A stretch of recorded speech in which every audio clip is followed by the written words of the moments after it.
안녕하세요. 코난거 김편의 오디오월드입니다. 요즘에 네트워크 스트리밍 이쪽은 정말 발전도 상당히 많이 빠르고 요즘 완전 트렌드죠. 전 세계 인구의 90% 가까이 되는 사람들이 네트워크 스트리밍으로 음원을 즐기고 있습니다. 요즘에 근데 이쪽에서 다크호스처럼 떠오른 브랜드들이 계속 생기고 있어요.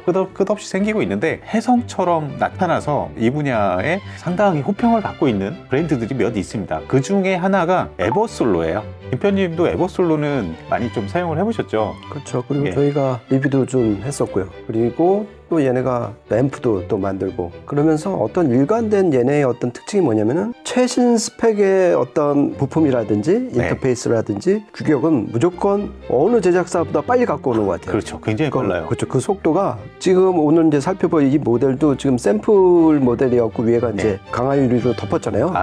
그 안에를 보면은 어떤 이 부품 설계나 레이아웃 이런 거 보면은 우리가 알고 있는 중국 브랜드가 맞나?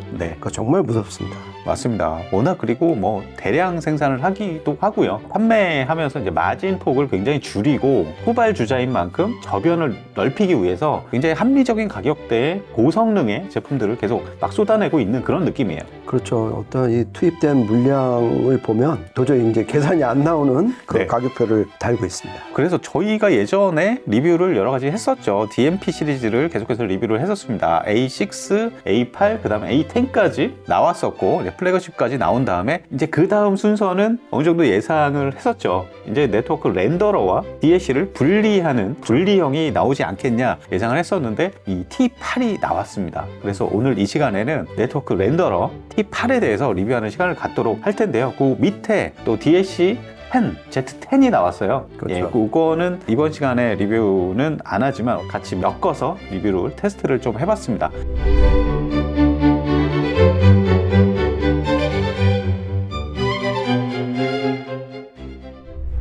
그러면은 T8, 에버솔로 T8 전용 네트워크 렌더러입니다. 이 제품에 대해서 본격적으로 리뷰를 해보도록 하겠습니다. 우선은 전면은 정말 깔끔해요. 이게 6인치 LCD 풀컬러 터치형 디스플레이입니다. 굉장히 깔끔하고 전면에 앱들 딱딱딱딱 보이고요. 이게 터치식이라 또 터치 감각도 굉장히 빠르고 좋더라고요. 그렇죠. 디자인 보면 딱 짐작하실 수 있겠지만 안드로이드 OS 기반이에요. 맞아요. 뭐 어디 이제 보면은 이제 뭐 다른 기반으로 하는데 리눅스도 그래서 있고 뭐 그렇죠. 그래서 상당히 PC 많이 쓰시던 분들은 매뉴얼을 안 읽어도 그냥 터치하면은 그냥 알 수 있을 정도입니다. 되게 직관적이에요. 안드로이드 기반 뭐 핸드폰이나 패드 이런 디자인 보는 것 같아요. 굉장히 친숙해 보이고 그리고 보면은 정면에 이제 화려한 디스플레이가 요즘에 굉장히 인기잖아요. 인기긴 한데 사실 음질적으로는 노이즈를 굉장히 많이 방사하는 거기 때문에 음질적으로는 안 좋을 수 있는데 설계상 완전히 차폐를 잘 시켜서 내부 이제 회로랑 간섭이나 이런 걸 없게 설계를 했다고 그러더라고요. 그리고 뒤쪽으로 이제 인터페이스 좀 살펴보면은 뒤쪽에 이게 네트워크 렌더러기 때문에 아날로그 출력은 없어요. 디지털 출력은 여러 가지 또 마련되어 있습니다. USB, 광, 동축, AS, EBU, I2S 이렇게 마련되어 있죠. 이 에버솔로 T8의 가장 그 시그니처가 뭘까 좀 고민을 해봤거든요. 만약에 몇 단어로 키워드 몇 개로 축약을 하면은 T8의 정체성이 뭘까 했는데 절연 출력, 절연 입력으로 규정을 할 수가 있겠더라고요. 어차피 트랜스포트니까 얘 임무는 랜에서 그 스트리밍 정보를 갖고 와서 외장 DAC에다가 가장 퓨어하게 넘겨주는 역할이잖아요. 그래서 앞단하고 뒷단에 절연 이 대책을 꼼꼼하게 세운 게 이 T8의 가장 큰 시그니처라고 말씀드릴 수 있을 것 같습니다. 안쪽에 이렇게 아까 김편님하고 살펴보니까 내부에 절연 관련 부품들이 보여요. 그렇죠. 그래서 이제 보통 이제 절연하면은 조그만 트랜스포머를 해서 이제 다 아시겠지만 그 유도 현상으로 해서 노이즈는 떨구고 신호는 내보내고 그걸 기본으로 했고 그리고 아까 이제 쭉 보니까 USB 같은 경우에는 앞에 DC-DC 컨버터라고 그래갖고 마찬가지 이제 절연 장치를 해서 신호를 내보낼 때 노이즈 여기서 안에서 발생한 노이즈 무조건 떨구고 깨끗한 신호만 DAC로 내보내는 절연 설계를 각 출력단에 다 베풀어진 게 이 T8의 가장 큰 특징인 것 같습니다. 그리고 입력 쪽 살펴보면은 기가비트 랜 입력이 되어 있습니다. 일반적인 RJ45 규격이고요. 옆에 일반적으로 잘 안 보이는 허브 쪽에서 이제 많이 적용하고 있는 광전송이죠. SFP 입력단도 보입니다. 보이긴 하는데 이게 옵션이에요. 보니까. 그러니까 그 모듈을 껴야지 이제 작동이 되는데 예를 들어서 네트워크 스위치의 출력에 SFP 광으로 넘어오는 경우에는 이 트랜스포트에서 그런 옵션이 없으면 포트가 없으면 아예 써먹을 수가 없잖아요. 그렇죠. 그러니까 옵션으로 그 SFP 모듈을 껴서 연결을 하면은 네트워크 스위치에서 네. 정말 걸러진 광전연을 시키는 거잖아요. 그렇죠. 랜임에도 불구하고. 네.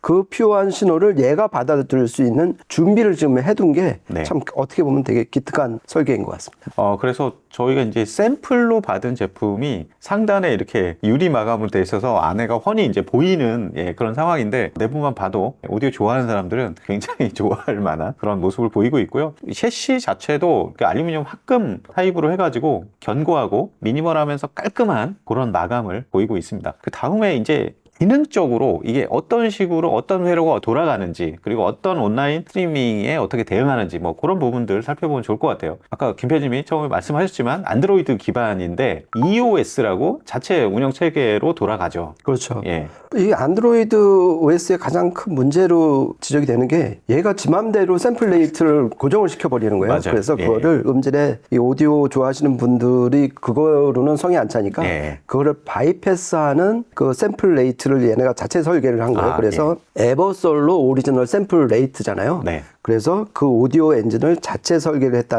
이것도 참 높은 점수를 주고 싶습니다. EOS 하니까 저는 옛날에 국내 일렉트로닉 음악하던 그렇죠. EOS가 생각나네요. 그렇죠. 밴드였죠. 예. 코난과 김편의 오디오 월드. 다음으로는 기본적으로 기가비트 이더넷에다가 듀얼 밴드 와이파이 지원을 하고요. 그리고 일반적으로 유니버설 프로토콜로 많이 사용하는 UPnP, DLNA 지원을 하고 그렇죠. 그리고 룬 레디 인증 제품이고요. 그리고 이제 좀 따져봤는데 블루투스하고 에어플레이 2는 안 되고요.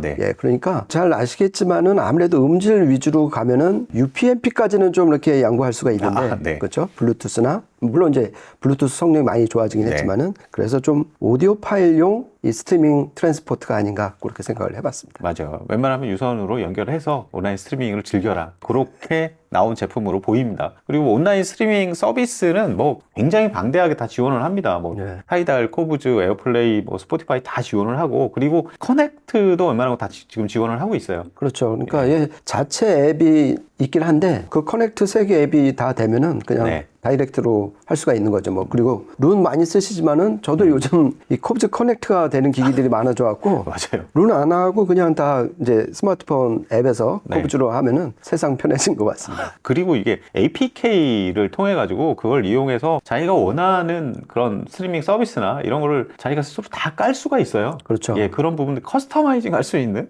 그런 부분들도 굉장한 큰 장점입니다. 네, 그리고 마지막으로 에버튠이라는 게 있습니다. 에버튠 어느 정도 상상을 하실 수 있을지 모르겠는데 공간 보정 기능이에요. 요즘에 정말 이런 기능들은 점점 계속해서 가속화되면서 이제 발전하고 있는 것 같은데 가장 유명한 거는 이제 디락 라이브고, 그렇죠. 뭐 NAD나 이쪽에서 많이 지금 탑재하고 있고, 최근에 가장 유명한 거는 이제 윈에서 그렇죠. 내장한 또 공간 보정 그 소프트웨어가 있죠. 에버솔루는 자체적으로 또 에버튠이라고 여기 내장이 돼 있습니다. 그렇죠. 그래갖고 아까 어떤 식으로 되나 그래갖고 저 이제 핸드폰으로 에버솔로 앱에 들어가서 봤더니 버튼이 하나 있어요. 터치 버튼이라고 하면은 왼쪽 채널, 오른쪽 채널 일단 측정부터 하니까 그래프가 쫙 나오는 거예요. 20Hz에서 20kHz까지. 그러니까 좌우가 이제 편차가 생기는데 그거는 방 구조를 이 시청실 구조를 반영을 하는 거잖아요. 그렇죠. 그래서 이제 어떤 그 필터 두 가지 중에 하나를 선택을 하니까 그 타겟 필터가 생기는데 그렇죠. 그 레프트하고 라이트가 타겟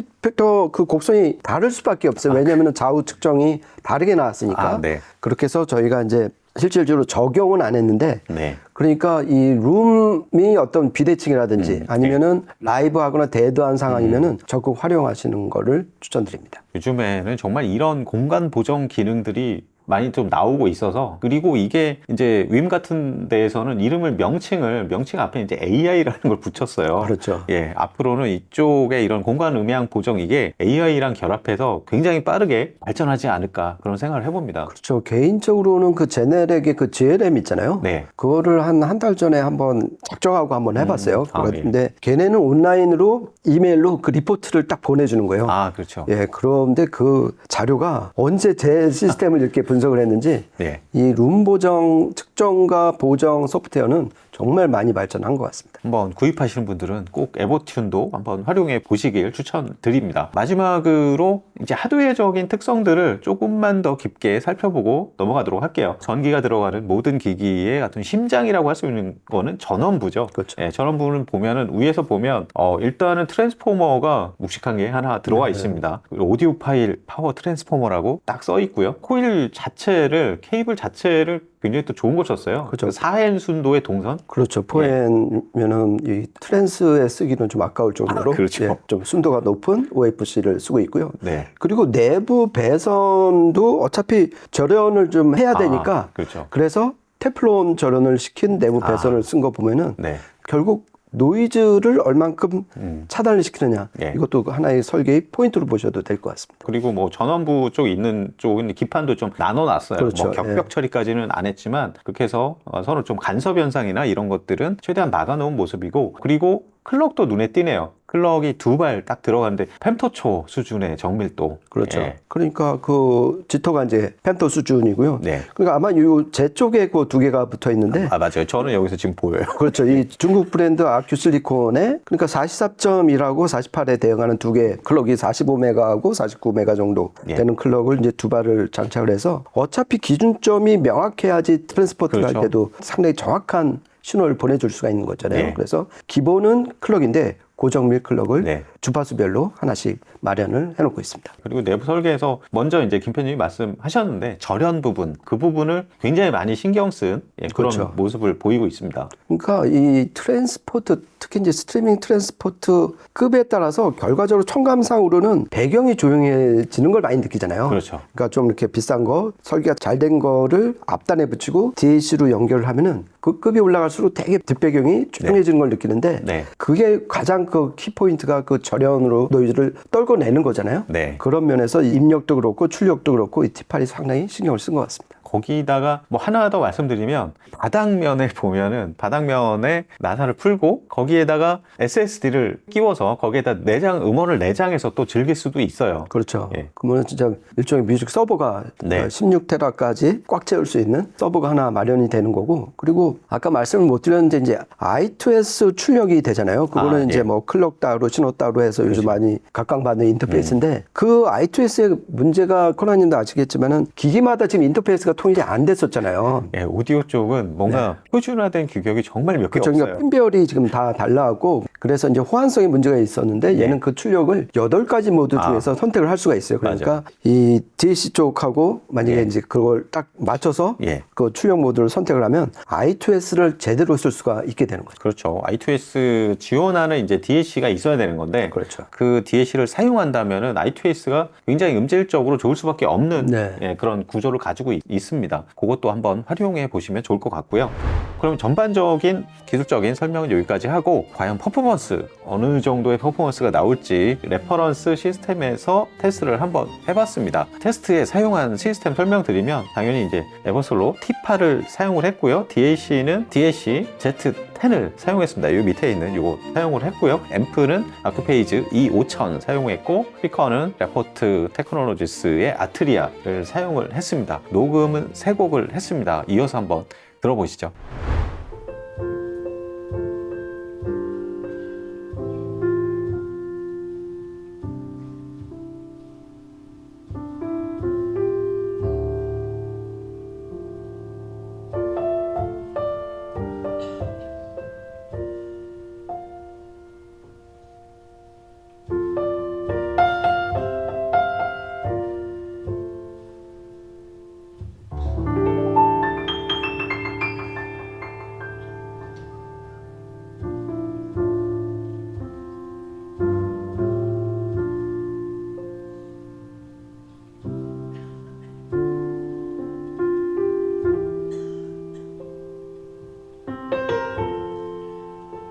Just before our love got lost, you see,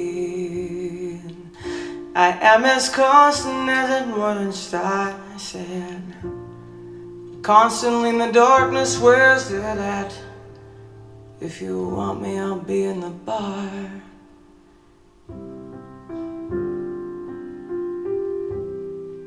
On the back of a cartoon cool. the blue TV screen late.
네, 세 곡 이어서 들어보셨는데요. 저는 기본적으로 이 에버솔로가 내는 소리의 어떤 특성을 저는 뭐 A6나 8, 10 뭐 이렇게 쭉 들어보면서 느꼈던 거는 굉장히 현대적이고 투명하면서 모던하고, 그러니까 소리가 이제 막 뭐 두툼하고 막 이런 옛날 그런 소리는 아니에요. 굉장히 현대적이고 세련된 그런 소리로 평가가 되는데, 확실히 A6, A8 그때보다는 확실히 좋은 것 같습니다. 거기서 그러니까 A10까지는 좀 무리지만, 그리고 전반적으로 소리결이 상당히 좀 밝고 화창한 스타일이에요. 첫 번째 곡 다이나콜 이런 거 들어보면 콘서트 홀에서 굉장히 개방감 넘치게 막 듣는 그 공간감, 그런 표현 굉장히 인상 깊었습니다. 저 같은 경우 이제 트랜스포트 때문에 고생을 많이 했던 사람이거든요. 그러니까 트랜스포트 시켜갖고 뭐 DAC만 괜찮으면 되지 않나 처음에는 그렇게 생각을 했는데, 트랜스포트에 따라서 뿌연 정도가 뭐 안개가 끼는 경우도 있고, 그러니까 트랜스포트를 잘 만나면은 안개가 싹 거치고, 그러니까 지금 콜라님 투명하다는 표현을 했는데 소리가 좀 더 깨끗해지고 뒷배경이 조용해지는 게 급이 올라갈수록 트랜스포트의 역할인 것 같아요. 맞아요. 그래서 만약에 이제 제 짐작이지만은 지금 T8이니까 언젠가는 T10이 나올 것 같은데, 그렇죠. 그러면 이 두 가지 포인트에서 그 SMB하고 그다음에 투명도 여기서 좀 더 올라가지 않을까. 그리고 두 번째 곡 같은 경우 이렇게 들어보면은 이 T8이 어차피 트랜스포트가 어떻게 보면은 DAC를 드라이빙을 하는 거잖아요. 그런 면에서 다이내믹 레인지가 상당히 넓은 상태에서 좀 수압이 아주 높은 상태에서 음악 신호를 좀 보내주는 느낌을 받았습니다. 김편님하고 저희가 소스기기 리뷰할 때는 항상 좀 생각나는 말이 있어요. 위물이 맑아야 아랫물이 맑다. 항상 그 생각을 많이 가집니다. 옛날에 CD 트랜스포트랑 DAC 를 이렇게 분리형으로 사용하던 그 시절에도 저는 그때도 굉장히 많이 느꼈던 게, 그러니까 사람들은 다 DAC만 뭐 찾고 막 그랬었는데, 저는 트랜스포트를 많이 바꿈질을 많이 했었어요. 네. 마크 레빈슨, 그다음에 무슨 뭐 CEC, 뭐 오디오넷 막 이런 것들을 바꿔서 테스트를 해보면 오히려 DAC보다 트랜스포트 교체에 따른 음질 향상이 훨씬 더 컸던 경험이 상당히 많거든요. 그렇죠. 예, 이번에도 좀 그런 느낌을 좀 많이 받았습니다. 그리고 이제 이 DAC 쪽은 거의 정점을 찍은 것 같아요. 제 개인적인 느낌은. 네. 그러니까 뭐 이제 설계나 뭐 칩에 따라서 뭐 약간의 편차 그리고 아날로그 출력단에 따라서 이제 뭐 어떤 성향이나 각 브랜드들이 추구하는 그 음색 같은 게 달라지긴 하지만은 이 기술적으로 어느 정도 이게 돼 있기 때문에 이제는 트랜스포트 이 앞단 싸움인 것 같아요. 그래갖고 저희가 저번에 했던 그 뭐 핑크파원의 뮤직 서버 겸 뭐 렌더러도 그렇고 이 앞다운 싸움이 진짜 치열하게 지금 붙은 것 같아요. 그래갖고 그거를 뭐 듀얼로 쓰면 더 좋아지고 그런데 이거는 일단 이 가격대 트랜스포트 그 앞단이라는 거에서 기본은 진짜 확실하게 좀 해놓은 기기 같습니다. 네, 맞습니다. 이게 두 번째 곡은 막 현악 악기들이 굉장히 잘 이렇게 분리돼서 뭐 생선에 이렇게 살을 바르듯이 뼈를 바르듯이 분리돼서 이렇게 들리는 이런 것들 되게 인상 깊었고 이런 것들이 다 이제 해상도가 굉장히 좋다는 그거의 반증이고 그리고 세 번째는 드럼이나 이런 것도 굉장히 스피디해요. 그렇죠. 굉장히 빠르고 명징하게 꽂히는 이 여러 가지 그러니까 뭐 다이내믹스도 그렇고 해상도도 그렇고 저는 그런 생각이 들었어요. 아까 김현진하고도 그런 얘기를 했는데 Z10 말고 제가 평소에 사용하는 불세 단오디오 불세랑도 매칭을 해봤잖아요. 그렇죠. 그러니까 DAC의 특징을 정말 잘 드러내준다. 적나라하게. 예, 그런 생각이 딱 들었습니다. 그러니까 보통 이 해상도는 DAC가 결국 다 좌지우지하는 거 아니냐 할 수도 있는데 트랜스포트에 따라서 해상력이 완전 달라지거든요. 그러니까 아주 그냥 또렷하고 깨끗했던 DAC 앞에 그걸 못 받쳐주는 트랜스포트가 들어가면은 정말 해상도가 푹 떨어지고 색번짐 뭐 이렇게 불투명해지고 좀 갑갑해지고 선이 좀 뭉개지는 현상이 있는데 최소한 이 T8은 그런 거 없이 자기한테 들어온 신호를 노이즈를 떨궈내고 그냥 고스란히 넘겨주는 기본 기능은 참 잘 돼 있는 것 같습니다. 그렇습니다. 이 네트워크 렌더러와 DAC를 굳이 분리할 이유가 있냐 사람들이 뭐 그런 생각을 가진 분들도 계신데 엄밀히 얘기하면은 소리의 진짜 출발점은 이 네트워크 렌더러 앞에서 여기부터 시작되는 거잖아요. 우인물이 맑아야 아랫물이 맑다 할 때 진정한 우인물은 이 DAC가 아니라 네트워크 렌더러입니다. 그렇죠. 예, 그래서 네트워크 렌더러의 중요성은 뭐 두말하면 잔소리라고 생각이 되고요. 이번 테스트에서도 확실히 그걸 느낄 수 있는 시간이었던 것 같습니다.